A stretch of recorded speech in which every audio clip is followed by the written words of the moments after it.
Wah, nggak berasa nih. Udah hari Jumat aja. TGIF users, thanks God it's Friday. Betul kan, Kat? Naomi. Kita malam ini mau ngapain nih? Nah, teman-teman, kita hari ini mau bahas tentang toxic relationship. Ya, menurut Kak Imel, toxic relationship itu gimana? Nah, jangan kakak dulu. Gimana kalau yang paling muda dulu? Ayo, menurut kamu gimana? Ini ada Miss Naomi, mewakili anak-anak remaja. Masih duduk di bangku sekolah SMA kelas 3 ya. Gimana menurut kamu? Toxic itu apa? Toxic relationship? Toxic relationship itu menurut aku yang pastinya itu kayak itu memberi dampak negatif kepada salah satu dari dua pihak. Tapi maksudnya relationship-nya itu cewek cowok atau friendship atau apa sih? Gak harus pacaran sih menurut aku. I think itu bisa friendship atau relationship antara keluarga. I think it's pretty broad. Tapi toxic gitu. Iya, kayak memberikan pengaruh yang pengaruh itu like of course dari namanya. Kamu gimana? Toxic Aku toxic relationship itu parah loh, karena artinya racun loh toxic. Iya. Menurut aku sih hubungan kayak kita menjalini hubungan yang tidak sehat dan yang pastinya hubungan yang nggak sehat itu mempengaruhi mental kita loh Kak gitu. Kalau menurut kakak gimana Kak? Yang kakak bilang tadi kan racunnya gimana tuh? Sebenarnya kalau dalam setiap pertemanan sih ataupun hubungan pasti memang kan ada miskom, pasti ada dong konflik gitu. Yeah. Cuman kalau kita sampai bilang toxic relationship itu berarti ya itu tadi sampai kena mental. Artinya ada salah satu pihak yang benar-benar dirugikan dan itu dirugikannya nggak cuma sekedar mentally, tapi mungkin sampai ke materi kali ya. Bisa. Ada yang fisik sampai physical abuse gitu ya. Jadi memang kalau kita pakai kata toxic, pada dasarnya memang benar-benar hubungan itu tuh bisa merugikan banyak hal buat satu pihak, gitu kan. Terus kira-kira kalau orang yang toksik begitu tuh sadar nggak sih? Maksudnya kita anggap si A dan si B nih, gitu kan. Si A ini yang ternyata memberikan toksik kepada si B. Itu si A-nya tuh sadar nggak sih sebenarnya dia jadi toksik? Yang muda-muda. The way I see it ya, kalau misalnya di film-film Oh iya, dia movie lovers banget kan. Itu biasanya kalau dari the pelakunya itu maybe mereka bisa aja nggak sadar gitu. Soalnya tadinya kayak bisa aja kayak at first when they start the relationship itu kayak fine aja gitu, healthy. Terus makin lama mungkin gara-gara dia lebih comfortable sama orang ini, tapi makin lama makin kayak controlling gitu. Ya, controlling gitu, tapi kayak minta ada posesinya gitu ya. Ngelarang ini, ngelarang gitu. Ya kayak over time makin lama makin bisa aja makin toxic itu kayak bukan dari awal tapi kayak over time gitu. Oke. Jadi sebenarnya maksudnya di awal mungkin nggak sadar nih gitu. Iya. Iya, si pelaku ya. Kita bicara pelaku atau si korban nih? Dua-duanya sih. Dua-duanya ya. Oh iya betul. Jadi ada yang startingnya memang kayaknya hubungannya oke aja gitu. Tapi waktu dijalanin ternyata getting worse gitu, nggak sehat gitu kan. Secara mentally pokoknya kayak tadi gitu. Ada yang jadi korban gitu. Dari film sih itu ya. Iya, karena kamu so far belum pernah ngalamin ya punya teman atau pasangan hidup kasih boleh. Kalau kamu, kalau menurut aku sih orang sadar nggak sadar. Iya, nggak sadar gitu. Kadang di satu sisi kayak awalnya dia itu maksudnya normal gitu loh kan, gitu. Yang kayak dibilang si Naomi tadi kan kadang step by step juga gitu. Diuse gitu ya. Si korbannya gitu. Jadi awal-awal itu kayak masih fine, masih baik gitu. Nah kadang juga ya, kalau misalnya ada satu hubungan ya gitu, misalnya hubungannya berarti pacaran. Iya, misalnya pacaran lah kita bilang tuh pacaran gitu. Nah di awal dia tuh normal gitu. Nah waktu menjurus kayak sudah toxic. Nah mungkin si cowoknya lah kita ibaratkan si cowoknya itu yang toxic ke jadi ceweknya ini korban gitu. Nah si korban ini ngerasa kayak nanti dia baik lagi kok gitu. Oke. Dia Agak gitu gitu ya, agak ngebucin kali ya. Iya. Karena mungkin ceweknya udah cinta banget sama cowoknya gitu kali ya. iya gitu. Oke. Nanti balik lagi kok kayak gitu. Menurut kakak gimana kak? Itu balik atau enggak sih kak? Sebenarnya kalau memang sih kalau kita sama-sama udah kasih kategori label toxic ya. Kakak juga pernah nonton satu film nih, mungkin teman-teman juga yang lagi nonton tayangan ini tahu ya tentang film posesif ya, yang main juga Adipati Dolken kan. Jadi di situ tuh cowoknya, nah kalau Naomi nontonnya Euphoria ya, yang paling ini ya, yang parah banget ya. Iya, Mama juga nonton. Jadi di posesif itu memang cowoknya tuh sampai fisik, main fisik gitu. Jadi kalau menurut kakak, kalau dia udah main fisik, ya seharusnya udah langsung di stop. Iya. Gitu. Memang sih bener, karena starting awal kan kadang-kadang belum terlalu deep ya relationship-nya. Ya, either itu seorang teman ataupun pacar kan. Awal-awal kayak masih cuma sekedar kenal gitu. Tetapi waktu mereka makin deep, barulah mungkin ada pihak si A atau si B-nya yang kayak controlling gitu waktunya dari sisi, bahkan ya itu tadi sampai nge-abuse gitu ya. Ada ini teman-teman kalau punya pengalaman boleh juga ya sharing ya di kolom komen kita gitu. Admin bakalan respon dengan cepat gitu. Terus menurut kalian berdua kamu kan tadi bilang bisa berubah nggak gitu ya? Berubah atau tidak sih sebenarnya memang kalau balik lagi ya, kalau kita bicara orang yang takut Tuhan bisa mengubahkan setiap orang. Tapi kalau menurut saya lebih bagus hubungan itu di stop dulu.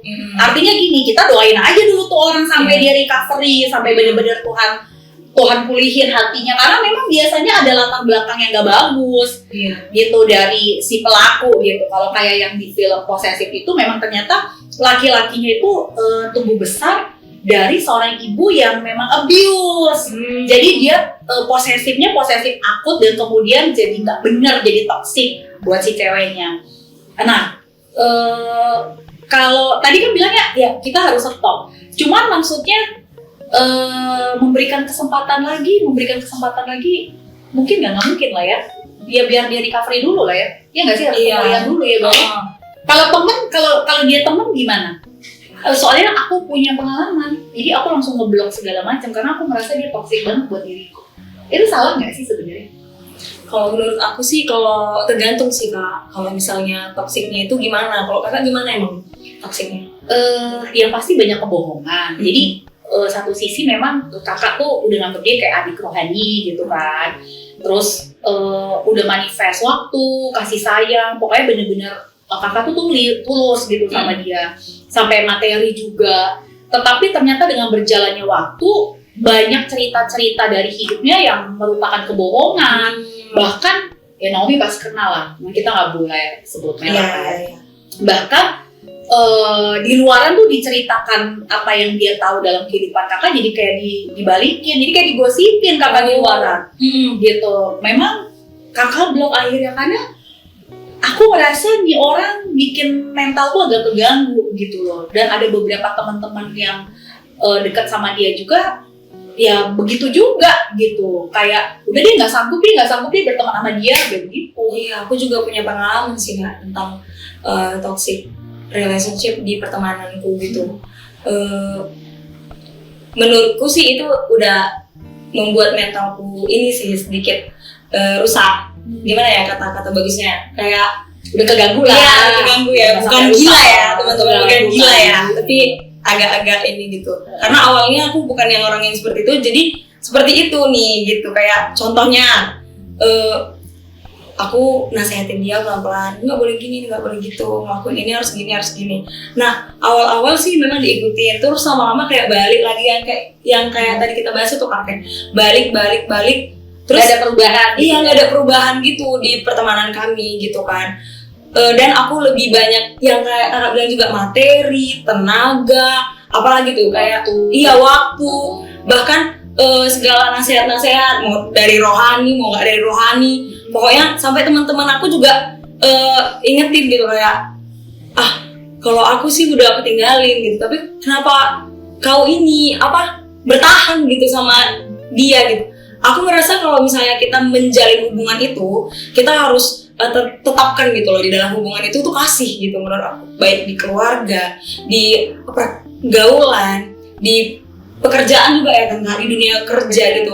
Menurut aku tuh harus diterapkan itu kasih gitu, karena kita sama-sama kayak di dalam hubungan itu melayani juga sih menurutku. Makanya aku kayak terus bertahan dan sampai akhirnya ya itu tadi Kak, memang nih anak kayaknya nggak bisa berubah gitu. Jadi akhirnya kamu Stuck gitu aja dia sifatnya yang kamu gitu. benar-benar kan atau cuma mengurangi intensitas?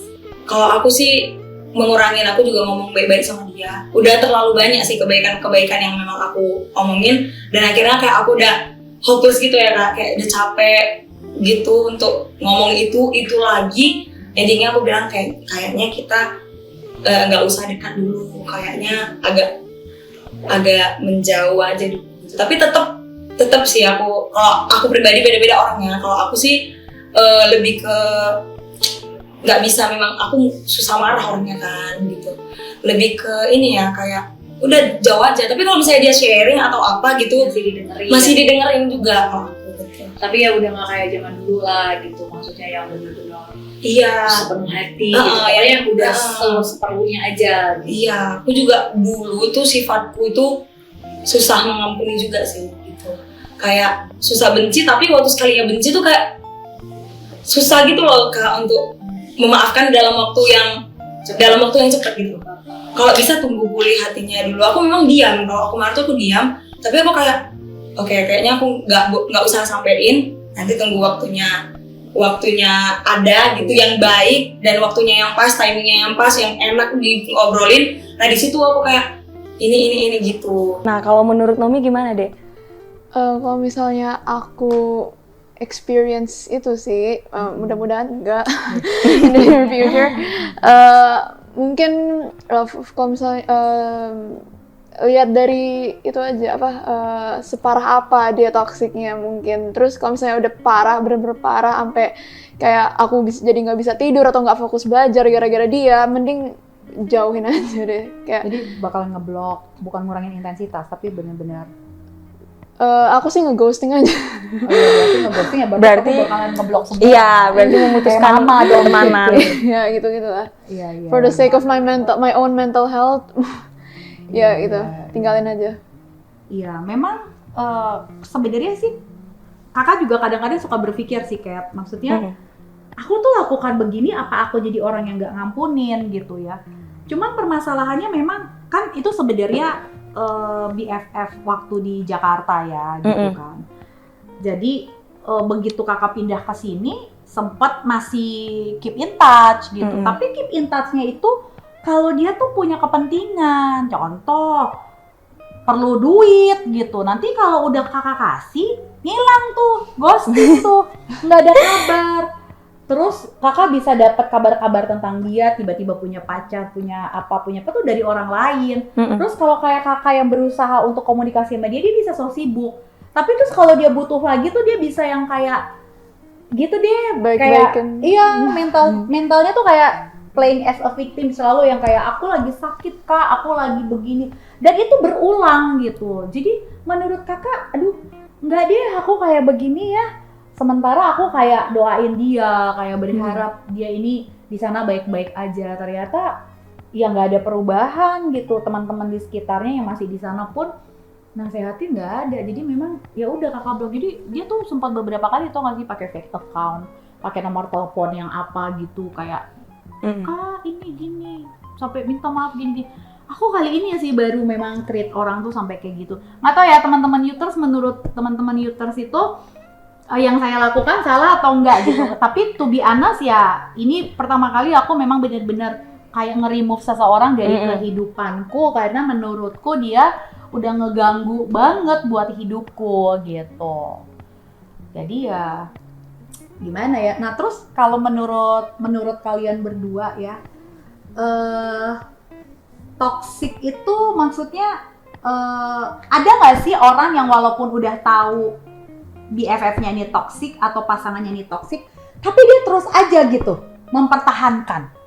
Ya kalau menurut aku sih Kak, ya ada lah pasti. Kira-kira bisa kayak begitu tuh kenapa ya? Apa mental dia lebih jago atau apa sih sebenarnya? Atau ada benefit yang dia dapat?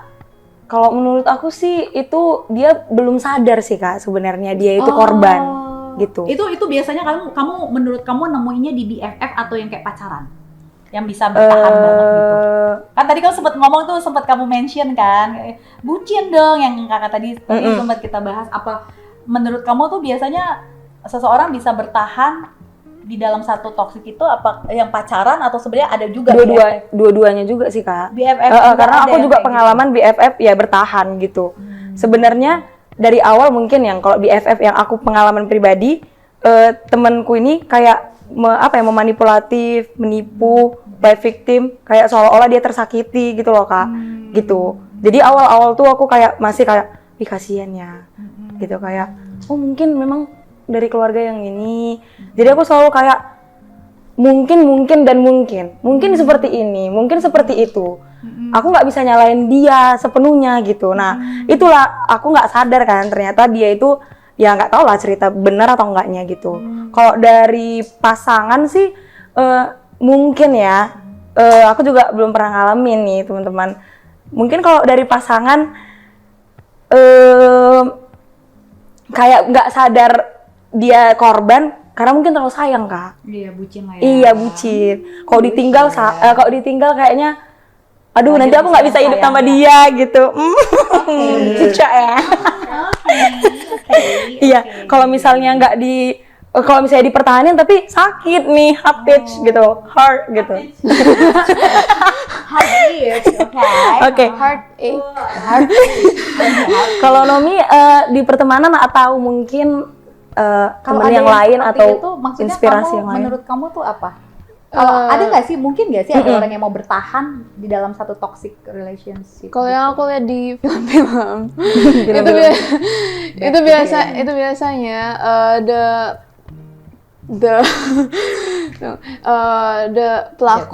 pelakunya itu mungkin pas awal-awalnya tuh kayak very very sweet, terus baik, terus suka beliin dia ini, suka beliin dia itu, terus kayak makin lama kayak victimnya kayak merasa kayak dia itu ngutang gitu sama si pelakunya ini. Jadi kayak ya gara-gara dia mendapat a few benefits dari si pelakunya ini, dia juga merasa kayak udah turn a blind eye gitu sama semua gitu. negatif si pelakunya ini. Jadi banyak kan gitu.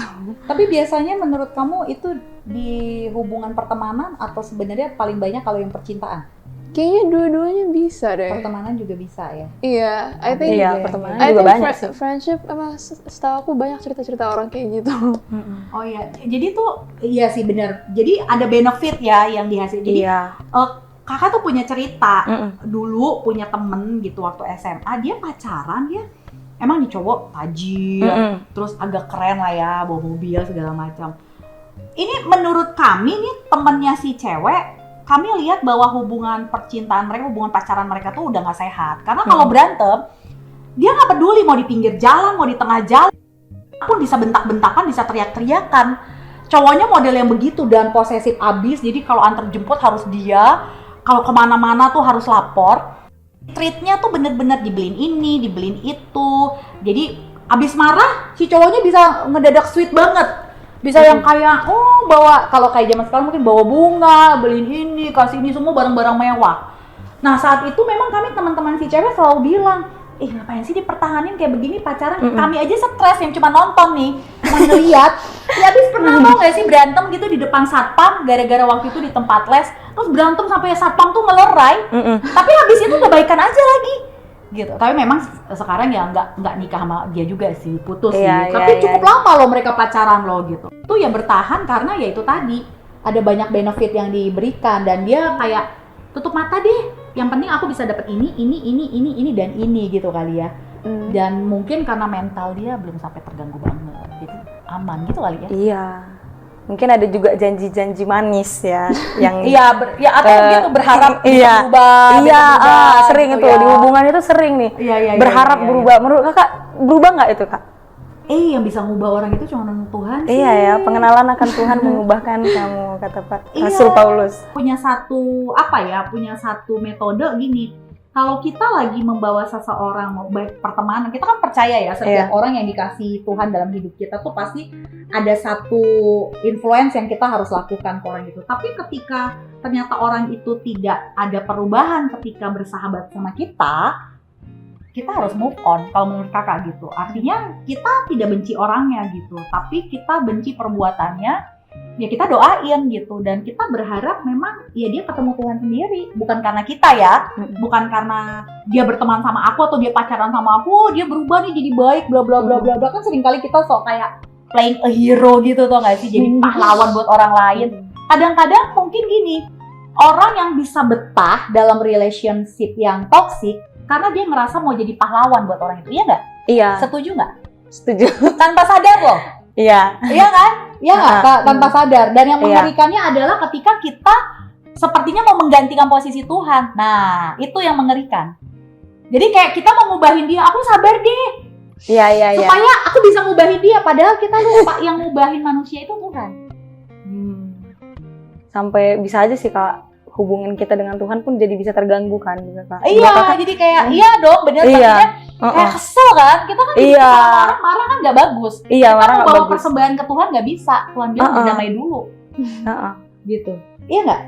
Kamu pernah ngelihat nggak dalam orang tuh hubungan pertemanan tuh kayak mau jadi pahlawan buat orang lain? Enggak juga sih. Belum pernah. Enggak pernah sih, dia ketemu. lebih kayak orangnya ya dia victimnya. Oh iya. Jadi dia emang bener-bener baik, Tulus lah ya, bener-bener dia baik tulus gitu. Ya nggak bisa marah sama orang. So ya aku cuma bisa ya lihat dari sidelines terus kayak udah sabar aja. Tapi nih, kalau si korban, kita di luar konteks yang dia udah kuat dalam iman ya, ada nggak yang sampai akhirnya dia kayak terintimidasinya sampai melakukan hal-hal bodoh? Maksudnya sampai kayak mentalnya benar-benar keganggu. Menurut kalian tuh ada nggak sih yang kayak gitu gara-gara toksik dalam hubungan nih? Benar-benar sampai kayak sakit atau gimana, sampai keganggu gitu, sampai ke fisiknya. Banyak lah Kak. Ada banyak ya. Pasti banyak lah yang di rumah sakit jiwa itu. Iya kan, pasti itu. Ya, maksudnya kayak ya kita bilang aja lah Kak, mungkin kekerasan di dalam rumah tangga. Iya. Itu bisa jadi ya juga kan. Sampai masuk ke sel yang Iya. terus minum-minum obat yang dari psikiater untuk mengembalikan mentalnya lebih baik lagi. Itu pasti Jadi beralih ke keganggu. drugs juga. Iya, balik ke Jadi sebenarnya efeknya banyak ya kalau udah jadi. Jadi efeknya maksudnya kalau banyak lah kalau jadi jadi. itu tuh sebenarnya kalau dia nggak punya kekuatan di dalam Tuhan bisa macam-macam juga dong ya. Macem lah Kak. Sedangkan orang yang mengenal Tuhan aja secara luar biasa bisa juga Kak terkena dampak dari si racun ini tadi yang Kakak bilang gitu loh. Oh ya, terus kalau di dalam keluarga juga ada aja ya yang bisa hubungan keluarga toksik ya?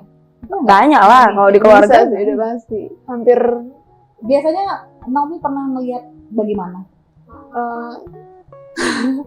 Ada orang tua yang toksik ke anak. Gimana coba? Atau dari film juga nggak apa-apa loh. Saya mama yang baik loh buat anak saya. aku ada sih temen yang orang tuanya mamanya sih specifically kayak agak the way I see it ya agak toxic gitu. Soalnya masuk kategori toxic gara-gara kayak dia kayak always demanding kayak anaknya harus kayak gini, terus dipaksa anaknya masuk jurusan ini padahal dia sukanya minatnya ke sini kayak opinionnya dia itu kayak nggak terbantahkan. Enggak opinion anaknya itu kayak nggak direspon. Anggap sama mamanya. Terus kayak berapa kali mungkin katanya dikata-katain anaknya sampai dibilang kamu tuh bodoh kayak gini-gini. Terus dibandingin sama teman-teman yang lain. Terus ya gitu. Tapi anaknya kayak di besoknya lagi bisa dibaikin kayak sayang mama diginiin langsung dibeliin permen gitu terus langsung kayak mamaku I love my mom so much she's so cute. Padahal kemarin baru teriak-teriakan baru di kayak dimaki-maki gitu lah mamanya. Aku aja kayak agak bingung gitu lah kayak how do you survive kayak gitu. Tapi salut juga sih lihat. Tapi anaknya akhirnya maksudnya anaknya tapi nggak merasa bahwa kayak mamanya tuh toxic gitu enggak? mungkin merasa, tapi kayak it's her mom. Iya. Ya tapi aku selalu juga lihat dia kalau misalnya my mom kayak gitu. Tapi enggak, karena aku Gimana? My mom? itu Ya. Ya. iya, jadi tapi maksudnya dia ngikutin mamanya benar-benar. Iya sampai sekarang. Jadi dan dia nggak ada yang kayak dia gitu nggak Iya, mau dia atau gimana. komplain sih komplain ke teman-teman ya, tapi kalau mamanya nggak berani kayak iya ma gitu. So it's very exhausting to see. Iya. Sebenarnya iya sih. Memang kalau anak-anak ya menemukan orang tuanya itu tanpa sadar ya. Kadang-kadang kan memang orang tua itu selalu berpikir dia mau berikan yang terbaik. Orang tua berbeda dengan pemikiran anak-anak, apalagi dengan zaman sekarang yang sudah berbeda ya. Jadi kalau menurut aku sih orang tuanya tuh kayak tadi controlling, karena memang salah satu ciri-cirinya Toxic. satu hubungan yang toksik itu pasti salah satunya tuh mau controllingnya, tapi controllingnya itu benar-benar kayak 80% dia mau berkuasa, too much gitu, berkuasa sama Dia harus ngikutin victimnya. ya udah controlling gitu kan, ibarat kayak dia ngeremot aja udah harus ngikut gitu. Kalau aku bilang ya itu anak memang ya, kalau ya berharap sih anak-anak itu adalah orang-orang yang sudah cinta Tuhan ya. Kalau yang otoriter pasti sih tanpa sadar akan memberikan efek toksik Iya. kepada anak-anaknya, karena dia mau controlling semua gitu. Jadi ya kalau Itu ini enggak, Kak? Turun temurun enggak itu, Kak? itu Menurut Kakak? turun temurun itu sebenarnya karena pola asuh ya. Maksudnya gini, kalau si contoh orang tuanya dibesarkan mungkin dulu sama orang tuanya seperti itu.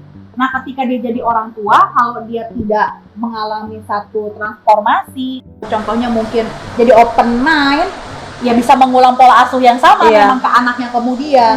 Jadi bukan kayak keturunan otomatis begitu ya, cuma kayak tanpa sadar dia akan mengulang gitu pola asuh yang sama gitu. Cuman ya kalau anak-anak punya orang tua gitu ya nggak mungkin juga anak-anak nggak berontak kan, nggak benar juga. Mereka jadi punya self esteem yang rendah gitu sih. Iya, biasanya jadi kayak insecure ya. Kayak my friend ini gara-gara mungkin sering dikatain bodoh sama dikatain jelek sama her own mom. dia jadi kayak setiap kali kita foto bareng jadi kayak iya aku paling jelek, aku paling Iya ya, jadi iya, terus kayak nggak ada confidence gitu, kayak it's exhausting to see. Iya, buat mungkin ada mama-mama yang nonton barengan sama anaknya. Saya nih I'm speaking on behalf moms. Iya. Memang ada baiknya kita belajar buka pikiran sih sama anak-anak kita supaya tanpa sadar kita menjadi parents yang toxic gitu. Kalau kakak tuh sama Naomi sendiri bisa ngobrolin apa aja ya kak ya, kemarin bisa ngobrolin dulu mama mantan pacarnya begini, dulu mama begini bergaulnya gitu, dan dia saya tidak pernah memaksakan Naomi harus kemana, tetapi memang mengarahkan dia, tetapi nggak pernah memaksakan. Apalagi kita keluarga Batak kan gitu ya, harus jadi tukang insinyur, harus jadi begini, harus jadi nanti PTN ya, masuk PTN dia kelas di SMA kan kuliah, kamu harus begini, harus. Nah orang tua yang harus tuh tanpa sadar dia tuh jadi toksik sama anaknya. Dan aku belajar untuk jadi orang tua yang open mind. Kalau aku melihat kekuatan dia bukan di hal-hal yang seperti itu ya aku nggak akan suruh dia ke situ gitu. Cuman memang nggak semua anak yang bisa punya orang tua seperti itu. Jadi ya harus banyak doa. Dan kadang-kadang gini, kalau memang punya keluarga di luar, memang maksudnya omnya, tantenya yang memang lebih deket sama mama papanya, mungkin coba ngomong lewat om tantenya, kasih pengertian ya kalau memungkinkan sih ya.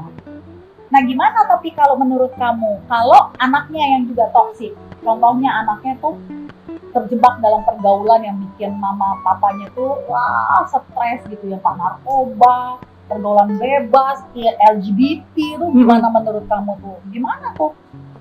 Jadi anak yang bikin begitu ke orang tua menurut kamu gimana itu? Posisi orang tuanya ya, misalnya anaknya ini kamu ceritanya lagi mewakilin anak nih, kamu melakukan satu kesalahan yang memang jadi bikin hubungan orang tua anak nih nggak bener gitu lah. Kalau aku kembali lagi sih ke orang tuanya kenal Tuhan atau enggak gitu.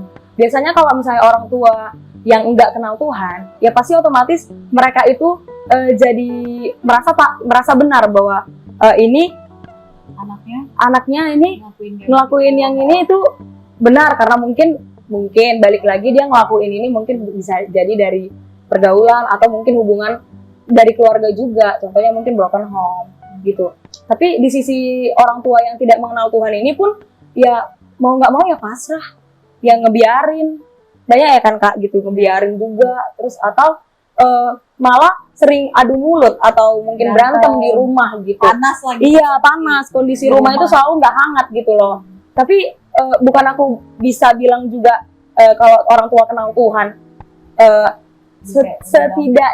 Setidaknya orang tua yang kenal Tuhan itu jauh lebih bisa ini loh, kontrol emosi, karena dia itu ngerasa bahwa anak ini sifatnya ada di keluarga, atau kalau misalnya anaknya itu melakukan kayak misalnya drugs, hamil di luar nikah, atau mungkin bawa perempuan di rumah, banyak ya Kak, ya sekarang ini bawa perempuan ke rumah gitu, dan menurut dia itu santai gitu. Harusnya orang tua yang kenal Tuhan, menurut aku kayak lebih bisa untuk memiliki kasih. Pastinya kasihnya tuh lebih besar gitu loh daripada orang keluarga yang tidak kenal Tuhan. Sabar lagi. Iya, sabar. Pasti itu Kak. Aku memang nggak bisa jamin sih setiap orang itu yang kenal Tuhan memang 100% itu memiliki kasih yang luar biasa gitu. Pasti ada juga sih di titik yang kayak lemah gitu loh. Orang tua kayak Tuhan kayaknya doaku nggak kejawab, atau kenapa ya anakku nggak bisa berubah gini-gini terus gitu. Tapi di satu sisi aku kayak ngerasa ini tuh kayak jadi perantara loh. Anak ini tuh bisa jadi perantara gitu. Nah, ketika anak ini misalnya berbuat seperti yang kayak tidak menyenangkan Tuhan lah ya Kak, misalnya drugs atau yang tadi kita sebutin itu, menurut aku dia itu ada something yang Tuhan mau kasih di keluarga itu. Aku yakin dan percaya itu berkat dari Tuhan. Mungkin yang awalnya Jadi sibuk dibalik semua iya, itu, dibalik semua iya itu benar ada. Kak.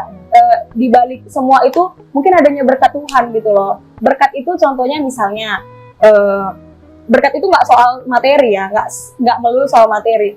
Menurut aku mungkin biasanya keluarga itu sibuk dengan urusan masing-masing. Mungkin papanya kerja, mamanya juga mungkin shopping atau gimana sama teman-teman, atau mungkin lihat Facebook atau apalah, terserah gitu apa yang mereka lakuin. Terus adiknya, kakaknya mungkin sibuk di kamar masing-masing gitu kan. Nah, adanya adanya kejadian itu, aku percaya itu adanya berkat Tuhan bisa mengubahkan dari situ. Jadi kayak keluarga jadi lebih unity, malah jadi Iya benar-benar. concern sama nih anak yang bikin toxic tadi nih dengan segala troublemaker-nya dia gitu maksudnya. Pasti banyak juga sih kesaksian tentang ini oke. gitu Tapi itu gitu. pasti orang tuanya yang memang udah kenal Tuhan, harapannya sama Tuhan, dan Iya. percaya di balik semua itu ya Roma 8:28 ada Iya. kebaikan gitu ya. Kalau Naomi punya masih gini punya opini nggak? Bukan Sama. pengalaman ya, jadi orang tua nggak? Jadi, cuman maksudnya dari sisi anak gitu kan, tadi kita lagi bilang kita lagi nyerang nih kalau orang tua yang toksik. Tapi bagaimana menurut kamu nih dari sisi anak, apalagi di era kamu nih gini sebagai anak teenager, kalau ada anaknya yang toksik gitu, dia udah melakukan kesalahan fatal, nah kamu tuh berharap orang tuanya seperti apa? Apa mau udah dibuang aja? Kalau aku jadi orang tua dibuang gitu. Atau ya orang tuanya harus cross check diri. Ya, I think ya itu sih, orang tuanya juga harus refleksi diri. Mungkin ada something wrong gitu sama the way they didik nih anak, makanya bisa kayak Jadi kayak gini. gitu. Tapi maybe one of the remedies itu selain doa, maybe kayak just be there for them. Terus kayak kalau misalnya ada mereka yang lagi nangis-nangis atau lagi kayak gimana, just kayak ngajak ngomong gitu, kayak kenapa, tanyain, kayak show them that they are loved gitu, kayak itu I think that will be very. Jadi jangan lebih kepada hanya terus punishment Jangan. gitu, dimarahin. Aku rasa kayaknya kalau dimarahin justru jadi kayak nge-trigger. Karena sebenarnya anak itu sadar kali ya. Iya Pak, itu kan pasti sadar ya. Itu kayak it's general knowledge juga kalau misalnya itu drugs is wrong, ini is wrong. Jadi mungkin ya gara-gara maybe she feels lonely atau depressed ya. Mungkin gara-gara ada toxic relationship sama pacarnya mungkin. Just kayak Selalu ada trigger ya, selalu ada. Iya. Ya sebenarnya sih kalau sampai seorang anak melakukan kesalahan fatal seperti itu, memang yang harus di cross check dulu nih menurut aku ya sebagai udah as a mom gitu ya, memang keluarganya mungkin harus reflect ya, harus mengevaluasi diri. Jadi memang tidak ada yang istilah orang tua selalu benar, itu nggak ada. Iya. Karena ketika anak itu benar-benar mendapatkan kasih sayang dan perhatian dan didikan yang cukup di keluarga, mau dia ketemu pergaulan seperti apapun, seharusnya dia tidak akan terbawa. Iya. No matter what and no matter how, kalau orang tuanya selalu be there buat anaknya, dan ketika anaknya mengalami masa-masa sulit, mungkin di teenagers or apa, seharusnya sih nggak ada tuh sampai bahkan jatuh ke dalam kalau pergaulan. friendsnya kayak gitu, dia belum tentu bakal ikut-ikutan mungkin. Jadi kayak restrain gitu. Iya, pokoknya kalau orang tuanya jadi friends gitu, anaknya bisa berbicara apa aja, cerita apa aja. Mungkin waktu dia ngalamin toksik dengan pacar atau dengan sahabat, dia bercerita ke orang tua dan orang tua selalu ada di situ. Ya seharusnya sih nggak sampai jatuh ya ke dalam hal-hal seperti itu ya. Gitu. Tapi memang apapun itu, teman-teman yang sedang menyaksikan tayangan ini, mungkin kalian punya pengalaman-pengalaman yang berbeda. Boleh share sama-sama. Kita di sini no judgment ya. Kita cuma ngobrol santai, kita berbagi pengalaman, kita berbagi opini. Tidak pernah ada yang ngerasa, oh yang ini lebih benar gitu. Enggak. Kita sharing gitu. Karena satu yang aku tahu di luar sana banyak orang-orang yang sedang mencari kayak teman-teman sepenanggungan. Iya nggak sih? Dunia ini tuh sekarang kekurangan orang-orang yang mau merasakan seperti yang dia rasakan. Karena dunia ini kayak perlu dengan judgment ya. Gitu. Jadi orang kalau ngalamin toxic relation, terus kalau kayak mentalnya terganggu, suka kayak kita bilang, ih lebay banget sih kamu gitu aja, kamu nggak bisa move on, itu kamu gitu. Padahal kita kan nggak pernah tahu sampai separah apa dia ngalamin itu. Gitu. Jadi sebelum kita mengakhiri, ada closing statement dari adikku dan dari anakku. Dari yang muda dulu. Kamu mau remind apa ke teman-teman anak-anak muda di luar sana, khususnya tentang toxic ini? Banyak doa. Hati-hati berteman gitu. Menurut kamu gimana? Mungkin nggak tahu sih, nyari lihat dari film lagi. Karena kayak sometimes kayak lihat dari film itu kayak menambah pembelajaran ya, wawasan gitu. So I think kayak learning from the media, from the movies itu, I think it's very helpful. Kayak udah gitu kayak coba untuk kayak pinpoint kayak ngetesting yourself gitu, kayak ini toxic atau enggak, ini orang ideologinya betul atau enggak, kayak sesuai nggak gitu. Naomi, my daughter. Gitu. Kamu? Kalau menurut aku sih di pertemanan ya, aku percaya firman sih, pergaulan yang buruk merusak kebiasaan yang baik. Gitu. Kalau kita dekat-dekat sama orang-orang yang buruk, tinggal hitungan sifat kita bisa ketukar dari yang kita baik jadi enggak. Secepat itu loh teman-teman.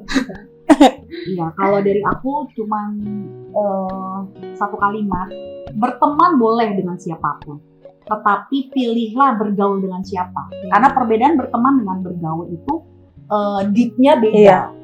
Gitu. Jadi berteman itu bisa kamu tanpa sadar dikenalin sama si A, si B, si C, atau apalagi kita dalam komunitas ya, komunitas pelayanan gitu. Kayak kakak pun dikenalin ke semua orang, it's okay, aku welcome. Tetapi ketika aku harus hang out, aku harus bergaul, ngabisin banyak waktu, aku akan milih. Dan yang pasti ketika kita di dalam Tuhan akan kasih hikmat dengan siapa kita harus bergaul. So, wow, luar biasa banget ya. Nggak berasa. Thank you banget buat kalian yang udah nonton tayangan ini. Kami berharap tayangan ini bisa mengubahkan atau menambahkan satu wawasan baru tentang toxic relationship. Stay tune terus, kita akan punya topik-topik yang menarik di acara ngobrol santai dengan Youters ya, buat kalian semua. Jadi apapun komentar kalian, ada masukan gitu ya, Q&A atau apapun, percaya deh, Mimin pasti akan menjawab semua. Admin maksudnya. Dia akan menjawab semuanya. Thank you so much buat semua. Bye. Thank you.